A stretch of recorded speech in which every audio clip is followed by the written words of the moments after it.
All right, guys, if you're watching this video, I have a lot more of this stuff on my Instagram and on my YouTube. I post them every day, but I'm going to go over the top 5 most common objections in sales. And I'm going to give you like in depth on how you can go about these and how you can overcome these, right? Just know there's a difference between objections and obstacles. An obstacle is something that you should have covered in your discovery and in the beginning of your sales process. An objection is something that comes up because you didn't cover it. You didn't pre-handle it. But they do happen. It happens. These are the 5 most common objections and exactly how you can overcome them through your frame, through your authority, through your discovery, and also the psychology behind each objection. So number 1, everyone gets this, it's too expensive. So a price objection. What they're really saying when they say this is, I don't see enough value to justify the price that you're asking. So I'm in real estate, right?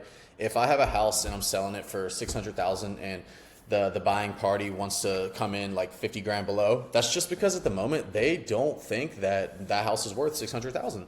So I can either lower my price, which immediately diminishes my value of the product itself, and I essentially prove them right, or I can show them more value into my house and why it's actually worth 600,000. Sometimes you just have to break it down for people for it to make sense for them. So what this really means is I don't see the value to justify the cost. So how you're going to overcome it, right? With this, it comes from a reframe of, is it a cost or is it an investment? The word cost has a lot of negative connotation behind it, right? That's not a good word. Cost means losing. Cost means spending. Cost means missing, like losing money, spending money. No one likes that. No one likes the feeling of spending $5 or even spending $500,000. No one likes it. So you reframe it from a cost to an investment. Now, it's not actually a cost, Mr. Customer. It's your investment into yourself, into this product, into this mentorship, into this new step into your life, right? Break it down from the cost of the inaction to the investment of the action. So the cost of you not buying this house is going to cost you more down the road than the investment of right now. You know what I mean? You break down the cost of not acting right now on this product or service versus the investment of yourself, your future, whatever it is. So for example, I'd say totally fair. Most people say that at first until they realize staying where they exactly are is actually costing them more. So let me ask you, what's it costing you to not fix this? Meaning, it's going to cost them everything. They're going to stay exactly where they are. Most of the time, if they're on a call with you for a mentorship, to buy life insurance, to buy a house, they don't like where they are, or else they wouldn't be looking to buy something. So you have to remind them it's going to cost them more down the road, emotionally, physically, financially, to not take action than to just invest into themselves right now and take action. So you're reframing it from a cost issue to an investment issue and showing them the cost of the inaction. The psychology behind this is loss aversion. People fear losing more than they value gaining. So people fear that cost of the inaction. They fear staying in the same spot. They fear never reaching their full potential. They fear missing out on the house, missing out on the product. They fear that, and people are a lot more, able to act on that than the value of something, of gaining something. So it's not necessarily, you don't want to necessarily think about it like, oh, you can gain this, you can gain this. You need to make them fear losing it. That's the main thing. And then value perception. Price only hurts when value is unclear. Like I said with my real estate example, if you make the value more clear, give them more clarity, the price seems more justifiable. That's how you overcome the price objection. So let's move on to, I need to think about it. So I need to think about it. It's probably the second most common one. I don't need to think about it. I need to sleep on it, whatever. What they really mean is I'm uncertain. I don't have enough clarity and don't feel safe making this decision right here, right now. How to overcome it. You don't want to push. You want to diagnose why they're hesitating. Uncover the underlying objection here. It's never just, oh yeah, I need to think about it. If I just laid it all on the table for you, there's nothing really to think about. However you feel right now is how you're going to feel in 3 days. And say that to these people straight up. There is no thinking about it. You can't overthink it and just finally come to the right solution for yourself. So don't get pressury though. Don't push them. Diagnose the hesitation. So for example, of course, usually when someone says that, it's either about the money, the timing, or just wanting to make the right decision. So that's another thing. It's a 3 pillars inside of this one, instead of I need to think about it. It's either money, meaning the cost, the price, timing, the right timing, is it good for them financially, whatever it is in their life, or just wanting to make the right decision. That means clarity, meaning do I have enough clarity and certainty about this decision? Which one feels closer to you? Then they're going to break down the underlying reason of hesitation. They're either going to right here say it's the money, it's just the timing, or it's I don't really feel confident and I'm not certain about this decision right now. Then you can go forward on each of those pillars and figure out why exactly it's too much money. That goes back to the price objection. Is it the cost? Is it the investment? Is it, do you not see the value in it, etc.? Timing. What do you mean the timing? Is it that you don't have the funds right now, or it'll be better when you're, have more free time? Then you can go into like, hey, if you don't have free time now, you're not going to have free time then. You got to move now to be the person you want to become down the road, or just want to make the right decision. That just means they don't see the value in your stuff. So give them the value, show them the value. The psychology behind this is mainly cognitive dissonance. Their brain is trying to resolve a conflicting beliefs. So this is why people say I need to think about it. It's because their brain, their beliefs, their identity align with your product. They like it. Everything about it makes sense, but their inaction to move forward and purchase it hurts their brain, and they don't understand it. They don't understand why their beliefs don't match their actions. So they just say, I need to think about it to get rid of that uncomfortable feeling inside of their head. And then decision anxiety. People fear making the wrong move. People don't want to be wrong. People don't want to make the wrong move. People don't want to go backwards in life. You have to diagnose what exactly that is, and then you can move on it from there, basically. But when they say I need to think about it, you need to start uncovering the underlying reason of what exactly are we thinking about and why are we thinking about it. Moving on to number 3, not a good time. So timing objection kind of ties back. These all tie into each other if you notice. Like you'll see all objections tie into 3-4 main objections. So now's not a good time. This is complete BS. What they really mean is this isn't urgent for me right now. The way you're going to overcome it is create urgency tied to their goals, not yours. You're not trying to make the sale. You're not trying to convince, you're not trying to push, you're not trying to pressure. You are just trying to align their goals with their, most desired outcome, with their identities.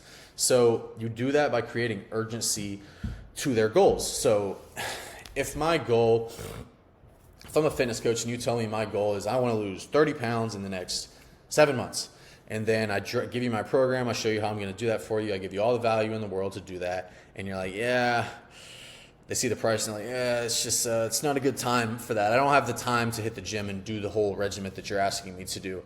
Now I'm going to create urgency based on what their goals were. Well, you said you wanted to lose, that weight in 7 months. When is going to be a good time for you, if not now? Never? And then you're never going to reach that goal? Now they feel urgent. They're like, well, I guess he's kind of right. So for example, I get that. Just so I understand what would need to happen for this to become a good time. Then they're going to give you their answer, their perfect scenario, whatever. Got it. And if nothing changes, where does that leave you in 6 months from now? That kind of goes back into everything else. They're going to be scared of being the same person that they are today in 6 months. So you have to create that urgency. Give them a little push on the back. Like, look, it's okay, but to get to your goals, you have to have some urgency and move on it now, because the longer you prolong taking action, the longer it is you're going to reach your goal. If you can reiterate that specific sentence to somebody, they'll have more clarity. They'll be able to move forward. The psychology is, status quo bias. People fear staying the same, or people prefer to stay the same. So people would rather stay in their little shell, be comfortable, not have to force themselves to change mentally, spiritually, emotionally, financially. So this is the easy way out. It's not a good time. I'm just going to stay where I am right now and be comfortable for the rest of my life. You need to call them out on that and be like, look, you told me you wanted to change. This is the premise of it. You can't change without changing your actions, but that's the psychology. Is people just want to stay the same in life. They want to be comfortable forever. People don't like being uncomfortable, especially today in 2026. And then future pacing forces them to confront consequences. Kind of like I just said, you're going to show them the cost of inaction and being like, look, you're going to have to confront the reality right here. The reality is if you don't take action and don't change your life and don't get a little uncomfortable, you're going to stay the same. And you don't want to do that, right? They're not thinking about that. So make them confront that internal conflict. And the more they can confront it and you can create urgency towards their most desired outcome and goals, the better off and the more likely they are to close and change their actions and move forward with you. Number 4, I need to talk to my spouse or partner. This is just a simple outing, meaning I'm not confident in your product or service, and I'm going to use my wife or my husband to just get off this phone call or get away from this sales conversation. I have a girlfriend. My parents have been married for 30 years. People don't really make decisions based on the other partner, unless it's like buying a house or something bigger, right? Like people tend to do what they want with their money, and most spouses don't really care one way or another. So what they really mean is I'm not fully convinced and I don't want to take responsibility alone, meaning if this backfires on me, I don't want to be the only one that's responsible for that issue, which is funny because you can also paint the picture for them like, yeah, but if this goes completely the way you want it to, you would be glad being the only one responsible for it. Am I right? So yeah. So you pre-handle it early by bringing them into the decision. So ask what the partner's concerns would be, why they wouldn't think this is a good idea, why they don't see the value in it, whatever. So for example, that makes sense. Big decisions should be aligned.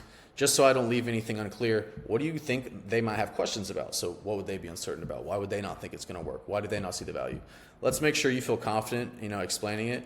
What would you want them to understand the most? And then you can uncover what exactly they actually feel uncomfortable about. Because again, they're just talking about themselves, but using their spouse as the excuse.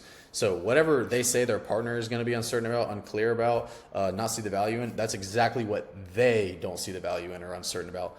Then you reiterate that to them and show the value and give them clarity and certainty on whatever they give back to you. So the psychology behind it is social validation. They want to seek approval from others before making decisions. That's why, like, you have a new business idea, you do something, you have a new idea for your life, or you're talking to a girl, you show all the homeboys and show all your people, and you're like, should I do this? Should I date her? Should I try this business? Should I do this? People want to hear, yeah. They want to get reassured a million times before they actually do their own decision. That's the same thing as this. They just want some reassurance. So you're going to give that to them by addressing the concerns of what their spouse would be concerned about. Give them that reassurance, but understand how they're thinking. And then risk distribution, avoiding full responsibility, which I kind of already said. They don't want to be fully responsible if it backfires on them and they regret it. You just have to reassure them and give them more clarity. This is all simply, the spouse objection is just, I'm not convinced, I don't see the value. So reassure them in the value and figure out what their spouse would not be certain about and give them certainty on that, because it's really about themselves. And then number 5, I'm not sure this will work for me, meaning they don't trust you. If the product's good, then this just means they don't trust you. So what they really mean, I don't believe this will provide results for somebody like me. So the way to overcome this is a little different based on every different career, but you use specific proof and identity alignment, right? So for example, I'll go into it, but let me give the example. That's fair. Most of our best clients felt the same way at first, especially people in your exact situation. Want me to show you someone who started where you are and what happened? So all of us have the same struggles and identities and issues, and not everybody has the same results though, right? So you have to show someone specific proof to reassure them that it will produce results for them, that they will see positive things from this by using their alignment or using their identity through alignment. So it's like, if I got Bob, who was in my sales coaching program, and Bob was in insurance, and he lived in an apartment, he had 10 grand to his name, he was scraping by on his bills, and he was like, dude, I just want to scale to 30,000 a month because my sales skills aren't good, and this, and I have this pain, and I work with him, and I show him, and I give him all this rundown for 6 months, a custom roadmap, and 6 months later, Bob's making 40,000 a month, and he's doing great. And then I have Joe, who has the exact same struggles, pain, financial situation. If Joe is like, I don't think this will work for me, bro, but then I show him Bob's testimony, and I'm like, dude, Bob had the same exact situation as you. Same exact struggle, same exact financial situation, same exact job, everything, bro. He was who you are right now, and look at his results. So you can't tell me it won't work for you. This gives them that reassurance. Then they feel better because they relate to somebody else. So the psychology is self-perception theory. Is this something someone like me would succeed with? When you understand that's what their brain is thinking right now, and you show them Bob's results, then they go, okay, well, someone like me did succeed with it. I should feel a little more comfortable towards it. That's what they're going to start thinking. And then similarity bias, they trust people like themselves. So they trust people like Bob. Joe will trust Bob because they grew up the same. They had the same scenario, the same situation, and Bob took the program and ran with it. Then Joe's going to feel more comfortable with actually doing it himself. So those are the 5 main most common objections in sales and how to kind of overcome them in more depth, and also the psychology behind it. It's very important that you understand how the prospect's actually thinking throughout these objections so that you can understand how to better overcome them, because you always want to be in the prospect's shoes. Put yourself in their shoes. Relationships, the best relationships are able to, the girlfriend can put herself in the boyfriend's shoes, and the boyfriend can put himself in the girlfriend's shoes and see both sides. If you can see both sides, you can see what they want and what will make them feel better. And then if you can give them what will make them feel better, they'll move forward. It's that simple. I'll catch you guys in the next video.